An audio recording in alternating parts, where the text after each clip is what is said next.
Now, what is the Great Commission? Go into all the world. Don't put your light under a bush. Has probation closed for the cities yet, or are there still people in the cities that need to hear the gospel? Then we need to say, how do we reach the cities without being stuck in the cities and the influences there? And what is the context for this? Let me read a few quotes to you, please. This is from Letter 106, 1910, this was written. Many in the cities are still without the light of the gospel message. Those who neglect to sound forth the last message of warning will in the future suffer deep regret. My message is, let companies be organized to enter the city. Seek proper locations for holy meetings. Circulate our literature. Our restaurants must be in the cities, for otherwise the workers in these restaurants could not reach the people and teach them the principles of right living.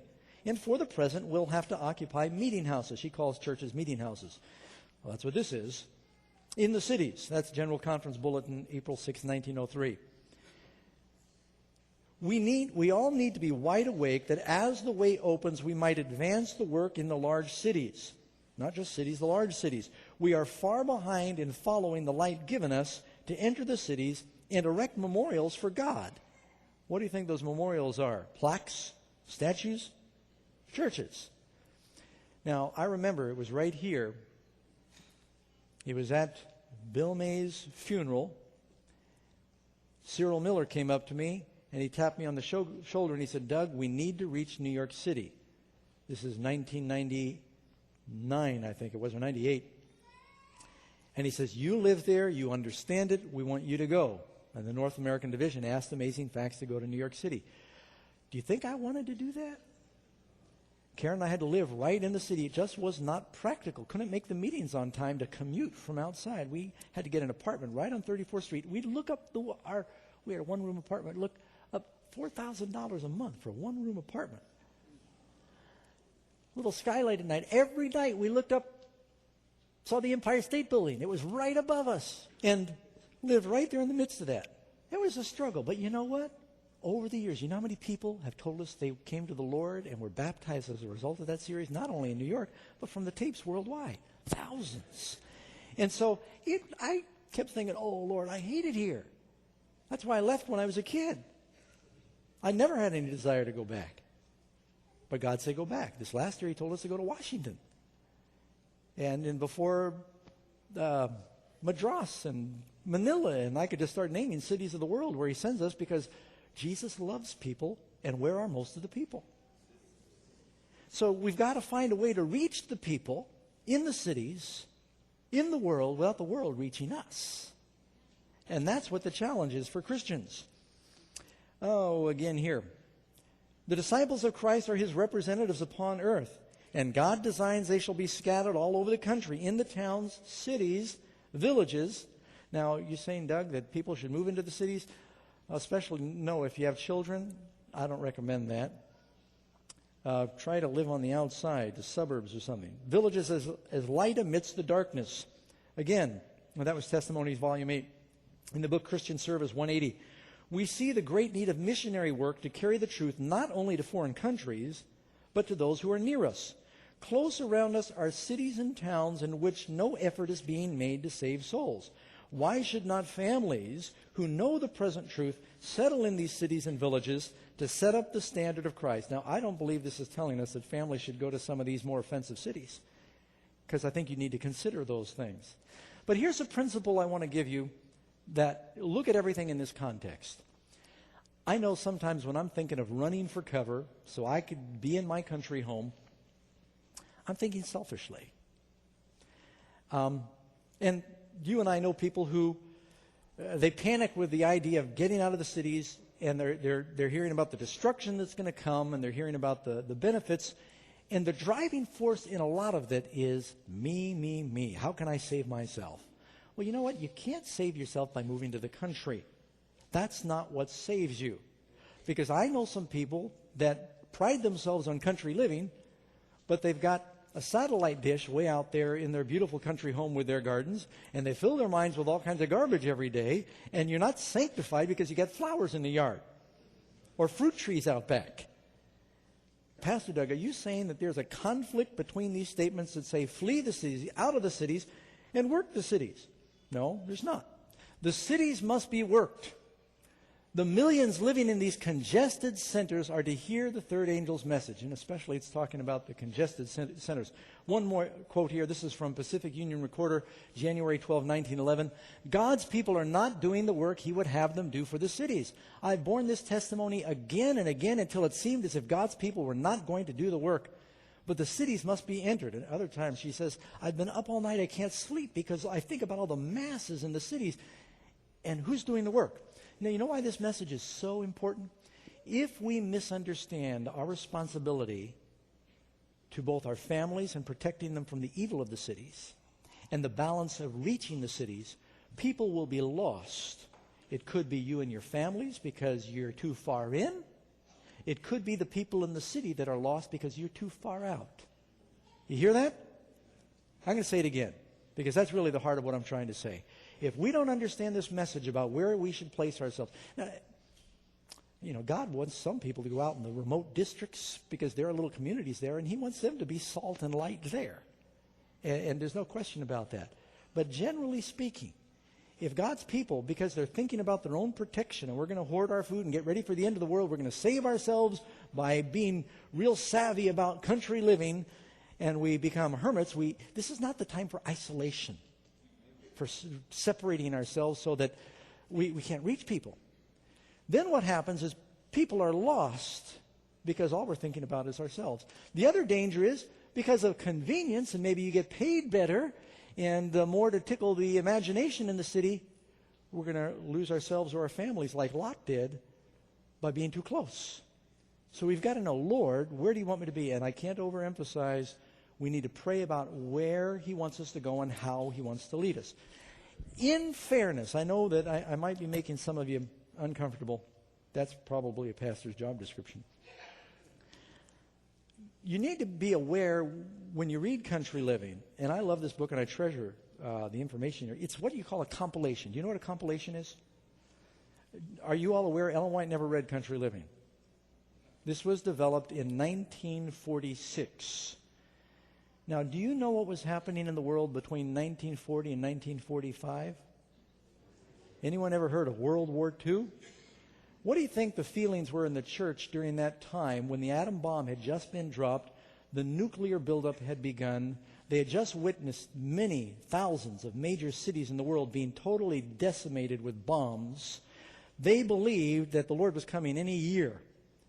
And the trustees of the White Estate said, we need to tell our people to get out of the cities. And so they went through the 15 million words that Ellen White wrote. Did you know she wrote about 15 million words? 50,000 pages, wrote more than any other woman in American history. That's quite a feat.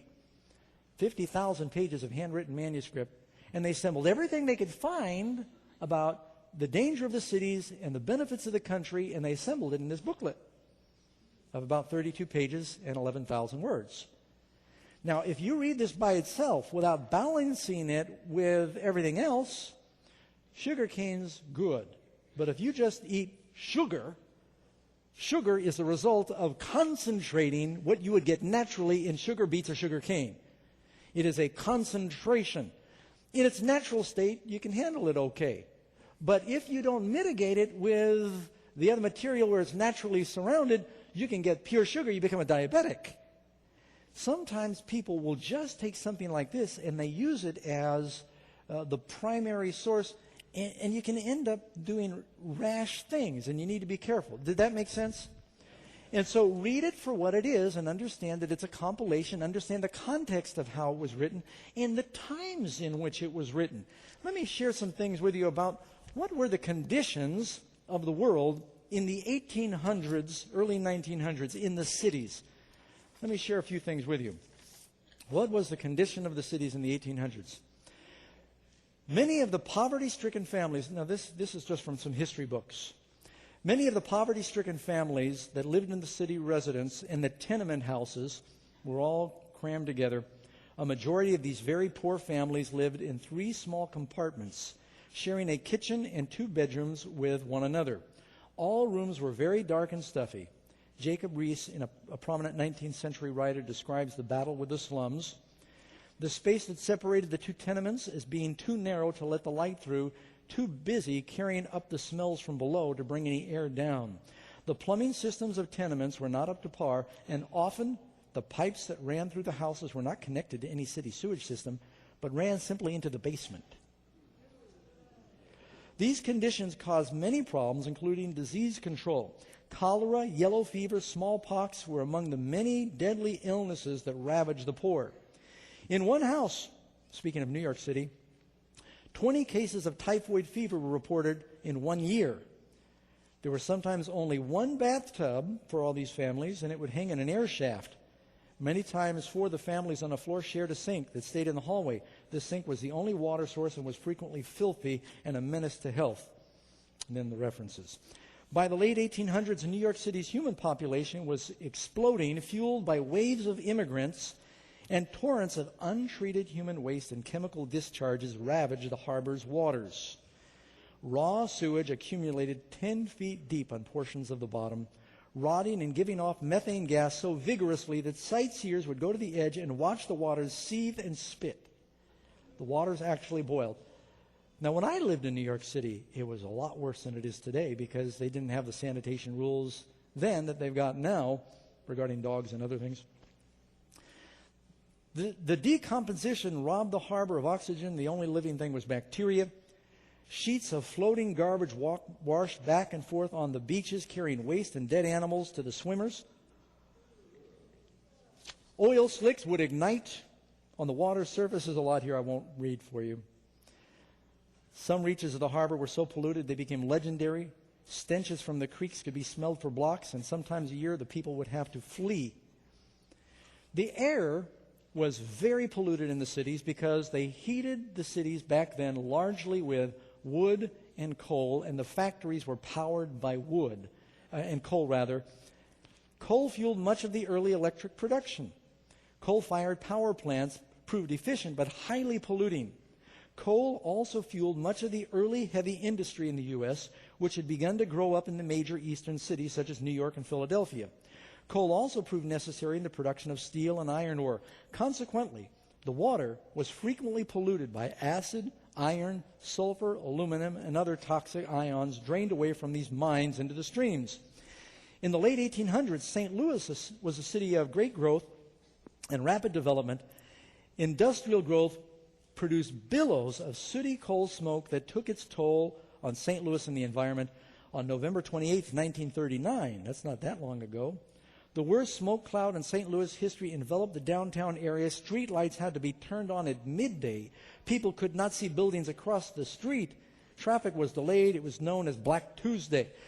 Now, the reason I'm reading some of these disturbing things is when you read a lot of the statements about conditions in the city, just be intelligent about the time it was written, the context, and then apply those things with the other writings about where to position ourselves. Ultimately, what is a Christian? Christian's a follower of Christ. Am I right? And we need to follow his example. What is the example of Jesus? Luke 21, verse 37 and 38. In the daytime, he was teaching in the temple in Jerusalem, but at night, he went out and stayed on the mountain called Olivet. Where did he stay on Mount Olives? Garden of Gethsemane. Now, here's Jesus as a pattern. He worked in the city during the day, but at night he went to as close a country environment as he could find, which happened to be on the Mount of Olives, and it was the Garden of Gethsemane. Matthew 11:1.